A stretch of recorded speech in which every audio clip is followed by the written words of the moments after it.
लाडक्या बहिणींना नमस्कार. आपण बघतो की मागील 4-5 महिन्यापासून लाडक्या बहिणी खूप परेशान आहे आणि त्याचं एक कारण म्हणजे लाडक्या बहिणीचे मागील 4-5 महिन्यापासून हप्ते पूर्णपणे बंद आहेत. आणि हा सगळा गोंधळ झाला तो म्हणजे ई-के-वाय-सीमुळे. या लाडक्या बहिणी सगळ्या पात्र असून देखील त्यांना मुद्दामहून सरकारने अपात्र यादीत का टाकले आहे? आपण थोडंसं मागे जाऊ, 1-2 मिनिटात लगेच बघू. 31 डिसेंबर 2025 रोजी सरकारने शेवटची ई-के-वाय-सीसाठी डेट दिली होती. त्यामध्ये खूप साऱ्या लाडक्या बहिणींनी ई-के-वाय-सी केली. ई-के-वाय-सी करत असताना खूप साऱ्या लाडक्या बहिणींना त्रुटी आल्या. त्यांचे फॉर्म सबमिट झाले नाही, त्यांना ओ-टी-पी आला नाही किंवा टेक्निकल वेबसाईट विविध असे प्रॉब्लेम होते. मी तुम्हाला नेहमी सांगत असतो की कोणते कोणते प्रॉब्लेम लाडक्या बहिणींना 31 डिसेंबर 2025 पूर्वी आले.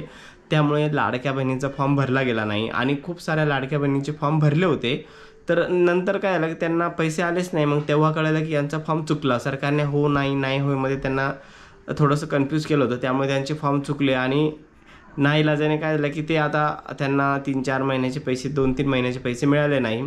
त्यामुळे लाडक्या बहिणींनी उठाव केले, आंदोलन केले, रस्ता रोको केले किंवा सविनय निवेदन दिले. असे विविध कारणं झाले आणि त्याच्यामुळे पुन्हा सरकारने लाडक्या बहिणींना आता ई-के-वाय-सी सुरू केली. पण ती ई-के-वाय-सी फक्त करेक्शन ई-के-वाय-सी होती. ज्या लाडक्या बहिणींचे मागील म्हणजे 31 डिसेंबर 2025 रोजी म्हणजे त्या अगोदर ई-के-वाय-सी करताना फॉर्म चुकले होते त्यांच्यासाठीच ही दुरुस्ती असणार आहे.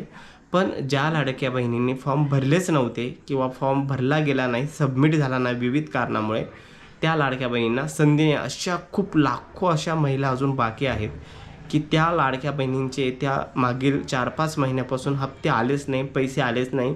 सरकार कुठलेही अपडेट देत नाही, कुठलंही त्यांना नोटिफिकेशन नाही, कुठलाही मेसेज नाही, ईमेल नाही, काहीही नाही. या लाडक्या बहिणींचा विचार सध्या कुणीही करत नाही. तर आता याला उपाय काय आहे? सध्या आता ऑनलाईन मी तुम्हाला दर व्हिडिओमध्ये सांगतो की लाडक्या म्हणजे 31 डिसेंबर 2025 रोजी ई-के-वाय-सी झाली तेव्हापासून सांगतो मी की तुम्ही महिला बालविकास विभागाला अर्ज द्या, गटागटाने जा. आणि खूप साऱ्या लाडक्या बहिणींनी त्यावेळेस अर्ज दिले. मला रिप्लाय देखील आले. दादा तुम्ही सांगितलं होतं, आम्ही खूप 5-50 महिला गेलो, अर्ज दिला आणि त्याचा पॉझिटिव्ह सगळ्याकडे पांगलं. म्हणजे एकसुद्धा वेळाने चांगली गोष्ट झाली. ज्या करेक्शन का देखील लाडक्या बहिणींचं ई-के-वाय-सी सुरू झाली. पण ही ई-के-वाय-सी सरसकट सुरू व्हायला पाहिजे होते. मी तुम्हाला अजून देखील सांगतो, जर लाडक्या बहिणींनो तुम्हाला हप्ता पाहिजे असेल, तुम्हाला पैसे पाहिजे असेल तुमच्या हक्काचे, तर यासाठी लाडक्या बहिणींनी स्वतःहून आता जागृत व्हायला पाहिजे. कारण की आपण बघतो सध्या लाडक्या बहिणीवर कोणीही लक्ष देत नाही. कोणतंही राजकारणी असो, मंत्री, खासदार, आमदार कोणीही सध्या लक्ष देत नाही. त्यामुळे लाडक्या बहिणी तुम्ही जोपर्यंत जागृत होत नाही, जोपर्यंत तुमचा आवाज उठवत नाही, तोपर्यंत सरकार तुमच्याकडे लक्ष देणार नाही.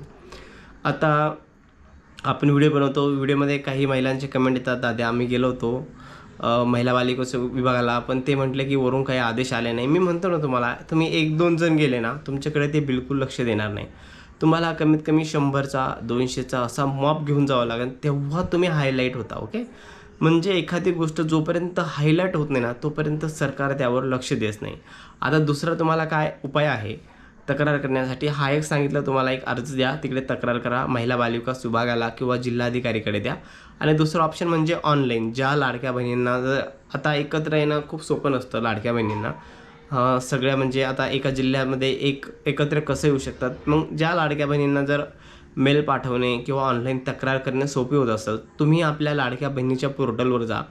तिथे तुम्ही तक्रार निवारणासाठी एक ऑप्शन असतो, त्यावर क्लिक करायचा आणि त्याच्यावरती तुम्ही मराठीमध्ये देखील तक्रार टाकू शकता किंवा PDF डाउनलोड करू शकता. तिथे ऑप्शन आहे, त्यावरती त्या तक्रारीवर तुम्ही ऑप्शन टाका की 31 डिसेंबर 2025 पूर्वी आम्ही के-वाय-सी करत होतो, आम्हाला OTP मिळाला नाही, टेक्निकल प्रॉब्लेम होता, फॉर्म सबमिट होत नव्हता. अशी विविध जे रिअल कारणं आहेत तुमचे, तुम्ही त्याच्यात टाका आणि फॉर्म सबमिट करा.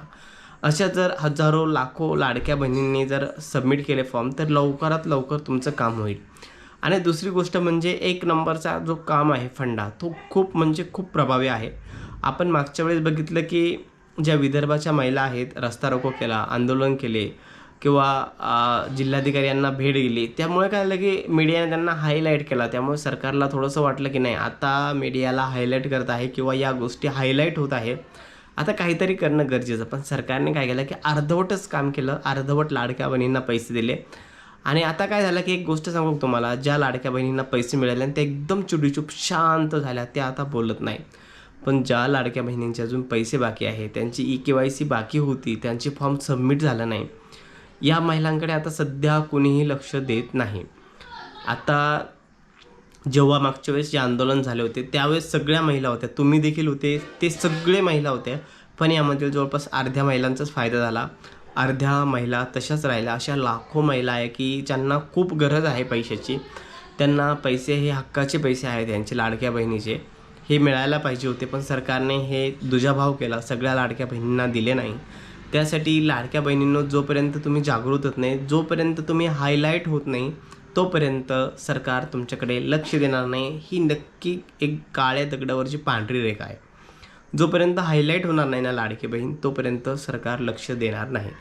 आपण बघतो आता किती दिवस झाले, डिसेंबर, जानेवारी, फेब्रुवारी, मार्च, एप्रिल लागले आता, तरी देखील या लाडक्या बहिणीकडे कोणी लक्ष देत आहे का? आता बिलकुल देणार नाही. तुम्हाला स्वतः जागृत व्हावं लागेल, तुम्हाला स्वतः आवाज उठावा लागेल. जर 100-100, 200-200 मापच्या प्रत्येक जिल्ह्यामध्ये लाडक्या बहिणी गेल्या ना कलेक्टर ऑफिसला, तर येत्या 10 ते 12 दिवसात तुमचा हप्ता चालू व्हायलाच पाहिजे किंवा तुम्हाला संधी मिळायलाच पाहिजे.